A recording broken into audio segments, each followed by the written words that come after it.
Nzinga, a rainha mais perigosa da África. Imagine uma mulher que fez os colonizadores portugueses tremerem de medo por mais de 40 anos. Uma rainha que transformou escravos em guerreiros, que negociou de igual para igual com os europeus e que jamais se curvou diante de qualquer invasor. Seu nome era Nzinga. E se você nunca ouviu falar dela, é porque eles não queriam que você soubesse. O encontro histórico. Em 1622, quando essa mulher entrou na sala de negociações com os portugueses, ela fez algo que mudaria para sempre a história da África. Algo tão audacioso, tão provocativo, que os colonizadores nunca mais conseguiram vê-la como apenas mais uma nativa para ser dominada. Ela se recusou a se ajoelhar, literalmente. Nzinga entra na sala de negociações com o governador português João Correia de Sousa. A primeira coisa que ela vê é que havia apenas uma cadeira na sala reservada para o governador. Para ela apenas uma esteira no chão. Sabe o que ela fez? Ela chamou uma de suas servas, a fez se ajoelhar de quatro e sentou nas costas dela, ficando na mesma altura do governador português. Imaginem a cara do governador. Imaginem o choque. Aquela mulher africana acabará de dizer sem palavras: "Eu não me curvo diante de vocês. Eu sou sua igual." Uma guerreira desde o início. Nascimento e formação. Nzinga nasceu por volta de 1583, filha do rei Quiluando, de Indongo. Mas não foi apenas uma princesa mimada. Desde criança, ela foi treinada como guerreira. Habilidades desenvolvidas. Aprendeu estratégia militar, diplomacia e, principalmente, aprendeu a nunca jamais se submeter. Porque já naquela época todo mundo sabia que os portugueses não estavam ali para fazer amizade, eles estavam ali para dominar. Testemunha da opressão. E Nzinga cresceu vendo seu próprio povo sendo vendido como gado. E o que aconteceu depois dessa reunião transformou Angola em um campo de batalha que duraria décadas. Fique até o final deste vídeo, porque você vai descobrir como uma única mulher africana conseguiu derrotar o Império Português, não uma, mas várias vezes. E vai entender por que ela é considerada a rainha mais perigosa que a África já teve. O contexto histórico: Angola no século XVI. Mas antes de conhecermos Nzinga, precisamos entender o inferno que estava acontecendo na África no século X. Estamos falando de 1580. Os portugueses já estavam na costa africana há quase 100 anos e Angola havia se tornado o maior fornecedor de escravos para as Américas. Não estamos falando de números pequenos, estamos falando de milhões de pessoas sendo arrancadas de suas terras. A cada ano, entre 10 a 15 mil africanos eram embarcados à força nos portos de Luanda. Famílias inteiras destruídas, reinos inteiros desfeitos. O reino de Indongo, ponto estratégico. E no centro dessa máquina de horror estava o reino de Indongo. Indongo era estratégico. Ficava no interior, longe da costa, mas controlava as rotas comerciais que os portugueses precisavam para chegar até as minas de sal e ferro. Quem controlasse Indongo controlaria o comércio na região. E foi exatamente nesse contexto de guerra, escravidão e resistência que nasceu uma das mulheres mais extraordinárias da história africana. A ascensão ao poder. 1617. Em 1617, quando Nzinga tinha cerca de 34 anos, seu irmão Angola Mbande assumiu o trono de Indongo. Mas havia um problema. Pressão portuguesa. Os portugueses estavam pressionando cada vez mais, exigindo tributos, escravos e submissão total. Angola Mbande estava sendo esmagado. De um lado, os portugueses com suas armas de fogo e fortalezas. Do outro, os reinos vizinhos que faziam aliança com os colonizadores em troca de proteção. Era uma situação impossível. Missão diplomática. E foi aí que Ngola Mbande tomou uma decisão que mudaria tudo. Ele enviou sua irmã Nzinga para negociar com os portugueses, porque se alguém conseguiria enfrentar os colonizadores de igual para igual, seria ela. 1624. Porque em 1624, 2 anos após essas negociações, Angola Mbande morreu. Oficialmente foi morte natural, mas há quem diga que Nzinga envenenou o próprio irmão para assumir o poder. Verdade ou não?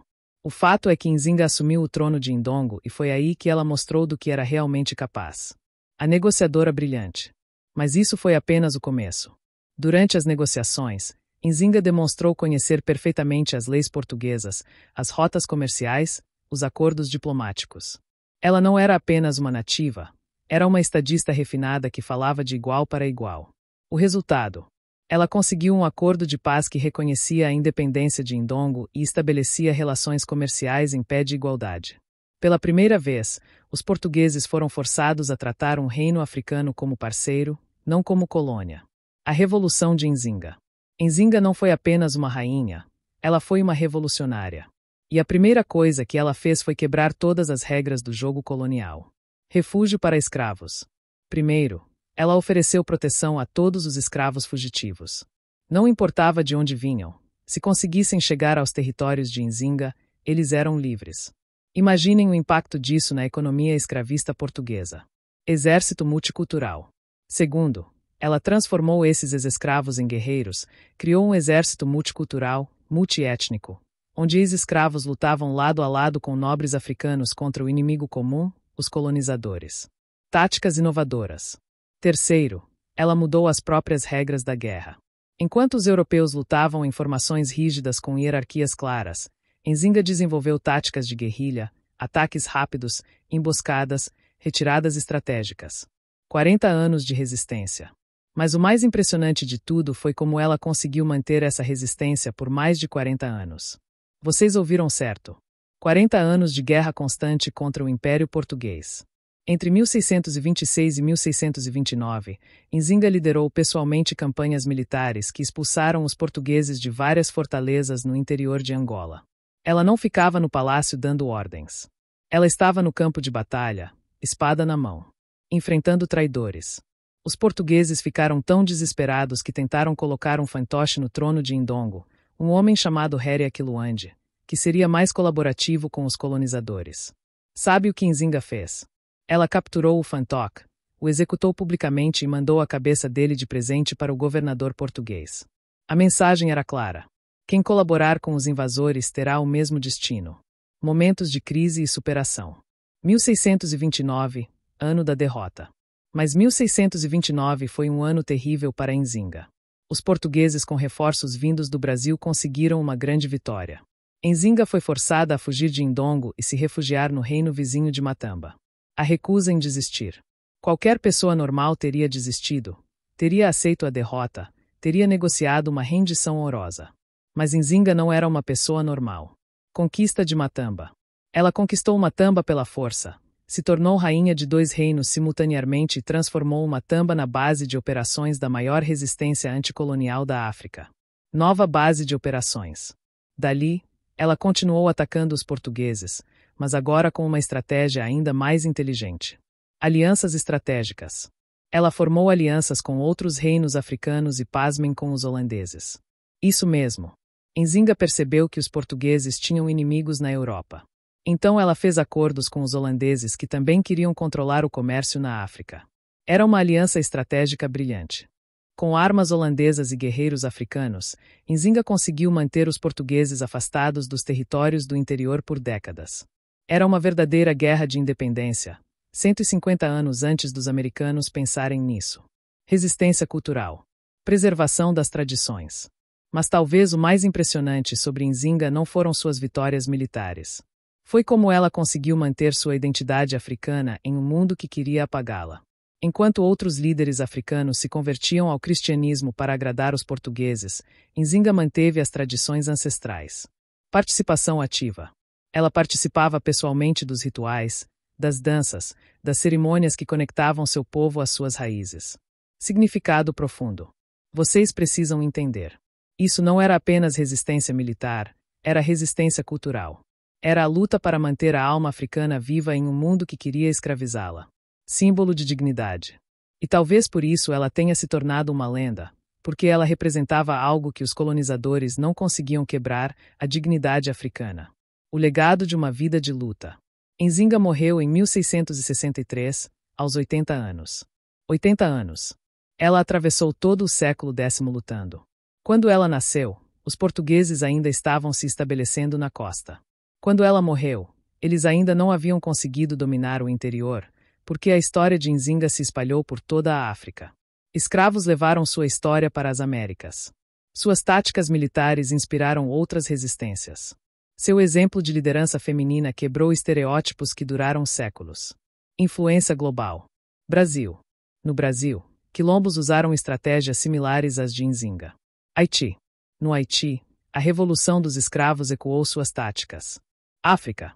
Na própria África, movimentos de independência do século XX citaram Nzinga como inspiração. O significado de Nzinga hoje. Mas talvez o mais importante seja entender o que Nzinga representa para nós hoje. Ela nos mostra que a resistência é possível, que a dignidade não se negocia, que uma pessoa determinada pode enfrentar impérios. Porque não conhecemos sua história. Então, por que vocês nunca ouviram falar da rainha Nzinga nas aulas de história? A resposta é simples porque a história oficial foi escrita pelos colonizadores e eles não tinham interesse em contar a história de uma mulher africana que os humilhou por 40 anos. Mas a verdade não morre. Ela fica guardada na memória dos povos, nas tradições orais, nos documentos que sobrevivem nos arquivos. E hoje, quando falamos de Nzinga, não estamos apenas contando uma história do passado, estamos resgatando um símbolo de resistência que o mundo precisa conhecer. Homenagem em Luanda. Hoje em Luanda, capital de Angola, existe uma estátua de Nzinga. Ela está lá de pé, olhando para o oceano de onde vieram os colonizadores, como se dissesse: eu ainda estou aqui. Eu ainda resisto. E essa é a maior lição de Nzinga, que a resistência não é apenas sobre vencer batalhas, é sobre manter viva a chama da dignidade, da identidade, da humanidade. Lições de resistência. Coragem inabalável. Nzinga nos ensina que não importa quão poderoso seja o inimigo, não importa quão impossível pareça a luta, sempre existe uma forma de resistir. Dignidade eterna. Sempre existe uma forma de manter a cabeça erguida, porque no final das contas impérios caem, colonizadores morrem, mas a dignidade de um povo, quando defendida com coragem, essa é imortal. Legado imortal. E é por isso que Nzinga não foi apenas a rainha mais perigosa da África. Ela foi a mulher que provou que a África nunca se curvaria, nunca se renderia, nunca deixaria de ser África. Nzinga, a rainha que nunca se curvou. Imagine uma mulher que fez os colonizadores portugueses tremerem de medo por mais de 40 anos. Uma rainha que transformou escravos em guerreiros, que negociou de igual para igual com os europeus e que jamais se curvou diante de qualquer invasor. Seu nome era Nzinga. E agora você conhece sua história.